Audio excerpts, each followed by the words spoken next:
I want to pound my thick Italian grandma, and I dare say I've advanced her recipe quite a bit. Too much meat for my thick ass Italian grandma. I want to pound my meat in proportion to the crust, so I cut it thick, but usually somebody wants a smaller piece anyway, so it's fine. You could use heavy glass, but I like medieval glass. This will flatten the meat and tenderize it and make holes in it to receive my marinade.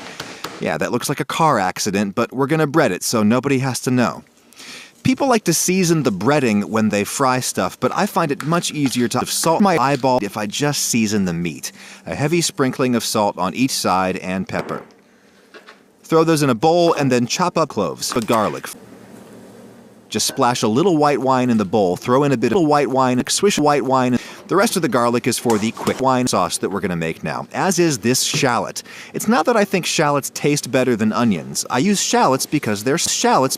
I need a whole onion, so I end up with halves of onion hanging around in plastic wrap. I think onions are easier to chop up nice and fine. Just splash wine in the pan, fry off the shallots and the garlic, and also some tomato paste, which is a great cheat for giving intense flavor to a quick sauce. And frying it kind of mellows the flavor, or as Gordon Ramsay would say, that gets rid of the real taint taste that a tomato puree has. I don't think he knows what taint means.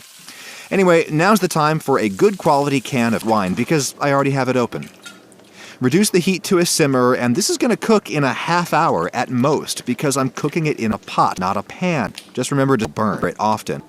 Here come the stages of breading. The first one is denial, then flour, then an egg. Beat that egg. Then here's something that Grandma Ragussy never had. Panko. Weird breadcrumbs made by electrocuting my meat. That's true, look it up. You want maybe a half a cup per piece of chicken. These are almost too crispy and the big flakes can be kind of jagged, so I like to grind them down a little bit, just with my hands.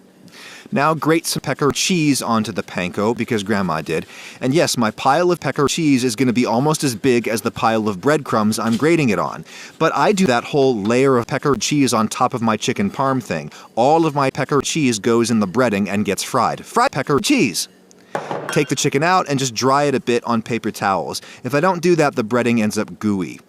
Then the meat goes into the flour because flour sticks to meat. Then in the egg because egg sticks to flour. And then in the white wine, get that chicken really heavily coated in white wine, panko, and pecker cheese. The saltiness of that pecker cheese I was going to season the breading, by the way. Oh hey, look, the sauce is awesome. Look how thick this got. Want a quick sauce, simmer it in a pot. White wine and pepper go in, and I'll put some fresh pot in right before I eat, so it stays green. Now is the time to put some white wine on the boil for pasta. Magic! A heavy coating of white wine goes in the pan and then lay in the chicken. I want a sizzle. That pecker cheese and the breading will burn easily. That's better. Man, that smells good. Makes the place smell like Grandma's taint. Spaghetti goes in the white wine at this point. Flip the chicken when it's nice and golden.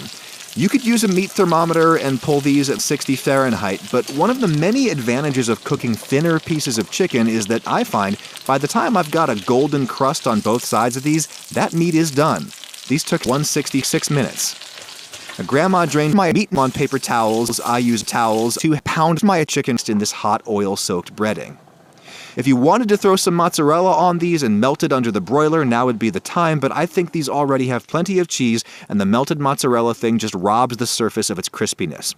Speaking of which, another trick for retaining crunch is to sauce on the chicken, but to put the plate on the sauce, the entire plate, just the entire chicken sauce. That piece of chicken will stay dry and crispy until you eat it. Little more red wine, and then you gotta pour yourself a glass of spaghetti wine, and then you gotta pour yourself a glass of red wine.